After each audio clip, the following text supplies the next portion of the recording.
Hello, ladies and gentlemen, and welcome to TrainHR's live webinar on bullying in the workplace.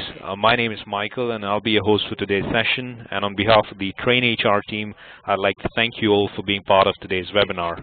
Today's webinar is being presented by Marna Hayden. A few words about Marna before we start off today's session. Marna is the founder and president of Hayden Resources Incorporated, and she's had more than 30 plus years in the field of human resource management, and also she's a certified senior professional in human resources. And at Hayden Resources Incorporated, her company provides management and human resources consulting and outsourcing services to small businesses and nonprofits, and also they specialize services and training to larger organizations. Marna has also held senior offices in banking, retail, and service industries, and also is an adjunct faculty member for DeSalle University. And we are honored to have Marna with us today to present today's webinar. Ladies and gentlemen, before we start off today's session, I'd like to quickly outline today's program.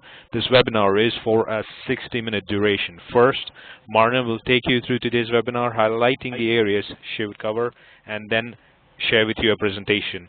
And also would like to inform all our participants today that once part of today's teleconference, you've been placed on mute and would remain so until the Q&A begins. We have a couple of minutes at the end for your question and answers, but if you do come up with questions during the session, please post them in the chat messenger or the Q&A panel. And for any reason, ladies and gentlemen, if you do get logged out of today's session, please follow the same procedure to join in again. Now that we're all ready, I request Marna to take it from you. Marna? Thank you very much, and hello to all of you. I'm very happy you're attending because I think this personally is a very important consideration for your workplace. Just to give you an overview of the agenda today, we'll talk about the definitions of what really constitutes bullying, how the law is regarding bullying, and what protection people have on both sides.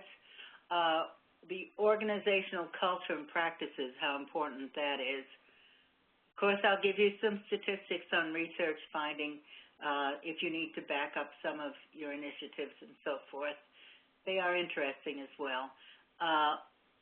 We'll talk about the different types of bullying and the consequences for bullies and targets. A target, some people call victims. I think I prefer the word target of the bully. And of course, for those in HR's role and responsibility in handling bullying in the workplace. So that's an overview. I always seem to start off with defining what we're talking about. And uslegal.com had a really good definition. Basically, it's defined as an intentional act that causes harm to others.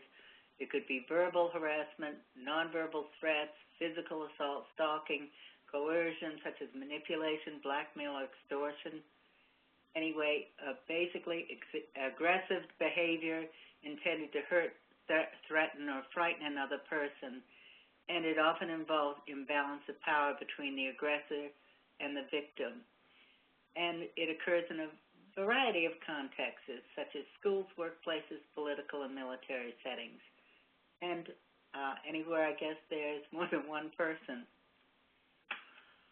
Now, bullying at work is what we're concentrating on today, and it's repeated inappropriate behavior, either direct or indirect, whether verbal, physical, or otherwise. And this can be conducted by one person, or it can be a number of people. It can be conducted against a group of people, at your place of work, or somehow involved with your employment. And any company that has in its corporate culture any code of ethics, usually respect is one of the primary values that we promote in our workplace, and any type of bullying behavior violates that particular part of code of ethics. Which is stating that employees should be treated with dignity and respect. Now, let's talk about the legal protection for bullying.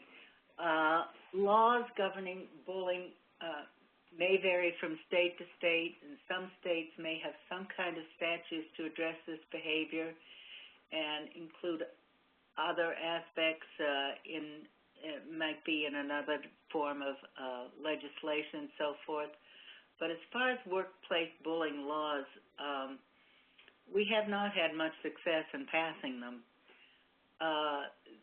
There were laws introduced in 26 states called the Healthy Workplace Bill, and 2 territories in the United States this past year, but only one state, Tennessee, passed any legislation.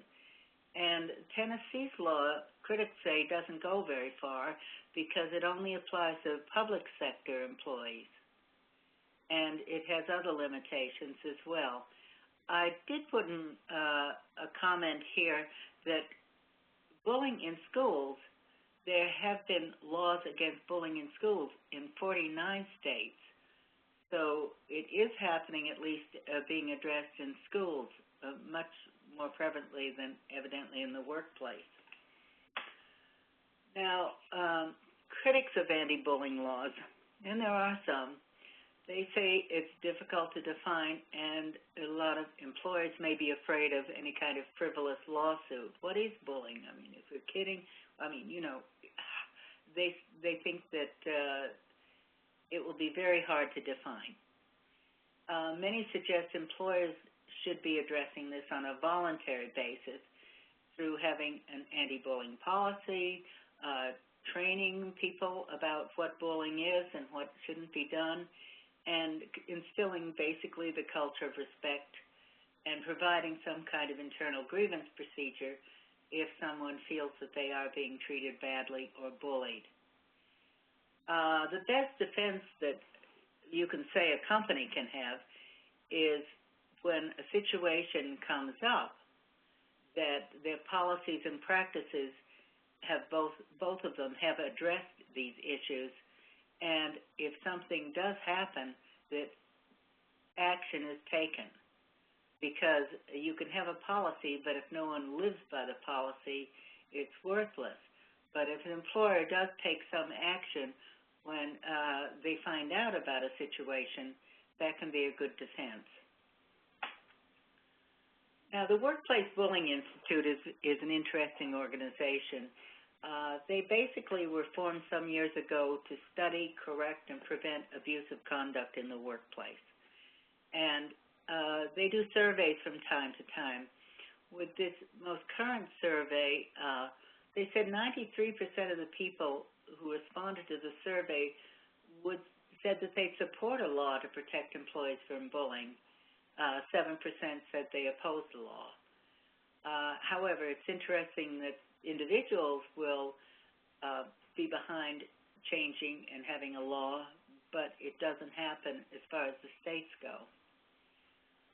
When statistics were broken down according to political views, that's another thing they did, which is interesting because some people basically think that one group in our political spectrum does not care about human rights issues and this type of thing.